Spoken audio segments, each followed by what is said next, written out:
बिस्मिल्लाहिर्रहमानिर्रहीम नहमदुहु व नसल्ली अला रसूलिहिल करीम अम्मा बाद। मिसाल पर ध्यान दीजिए। ऐसे 300-400 लोग 300-400 लोगों ने ये इरादा बना कि हमें हमारी कौम को सूद से बचाना है। वो चीज़ जो हमारे रब को, हमारे नबी सल्लल्लाहु अलैहि वसल्लम को नापसंद है, जिसके बारे में ये आता कि अल्लाह और उसके रसूल के साथ जंग करने के बराबर है, हमको हमारी कौम को उससे बचाना है।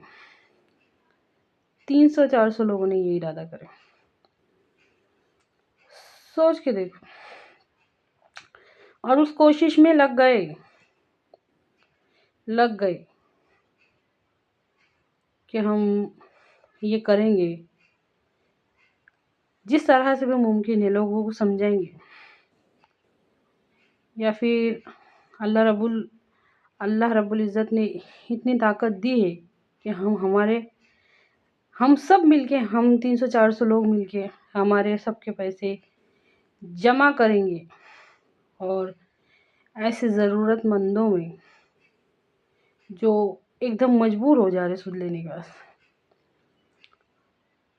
सोच के देखो कि अगर हम इस तरह से करेंगे तो ऐसे ग्रुपों की ज़रूरत है, ऐसी जमातों की ज़रूरत है, ऐसे सोचने वालों की ज़रूरत है। हमारे पास कैसे सोचने वाले, हम क्या कर सकते, ऐसा सोचते ना हम सब। किसी भी काम के वास्ते, सूद की मिसाल से हटके दूसरे किसी भी काम के वास्ते, मामला से रिलेटेड, माशरात से रिलेटेड, कि ये फला काम हम इस तरीके से अंजाम देंगे हमारे नबी सल्लल्लाहु अलैहि वसल्लम के तरीके के मुताबिक। चलो हम सब मिलके ये काम करेंगे। एकता की ताकत, एकता की अहमियत बहुत बड़ी है, बहुत बहुत बहुत ज़्यादा बड़ी है। अच्छी तरह से समझिए इस बात। हमने वो ताकत खो दी। कुरान पाक में अल्लाह ताला इरशाद फरमाता, ला तफर्रकू, आपस में फ़िरकों में ना बंटो। हमारे नबी सल्लल्लाहु अलैहि वसल्लम ने उम्मत मुस्लिमा को एक जिस्म की मानिंद का, जुड़ के रहने वाली।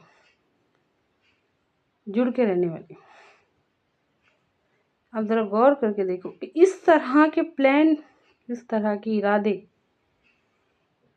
इंसान मिल मिला के ही बना सकता ना, अकेले रह के हो सकता है। और फिर ज़रा एक नज़र हमारी कौम की तरफ देखो, हमारे फ़िरका वारियत करने वालों की तरफ देखो, फ़िरकों की तरफ देखो, कोई किधर बिखर गए। आ जाओ उस बात की तरफ जो हम में और तुम में यकसा है। बहुत बड़ी बात है। अगर ऐसा दिखा के हम दीन प्रेजेंट करते ना, तो देखो दूसरी कौम के, जो गैर कौम के लोग रहते ना, वो ये नज़ारा देखते कि देखो ये है वो लोग जिन्होंने कैसे भलाई को अंजाम दिए, इनकी कौम में इन्होंने क्या क्या कारनामे करके बताए, मामला से रिलेटेड, माशरात से रिलेटेड, अखलाकियात से रिलेटेड। ये काम सुन्नत से हटके नहीं है, सुन्नत से हटके नहीं है। हमारे नबी सल्लल्लाहु अलैहि वसल्लम की सीरत से सीख लेंगे ना, तो हमें खुद ब खुद पता चल जाएगा लेकिन क्योंकि हम बहुत दूर हैं ना हमारे नबी की ज़िंदगी से, इसलिए हमारे समझ में नहीं आएगा। अल्लाह कहने सुनने से ज़्यादा अमल की तौफीक दे। आमीन।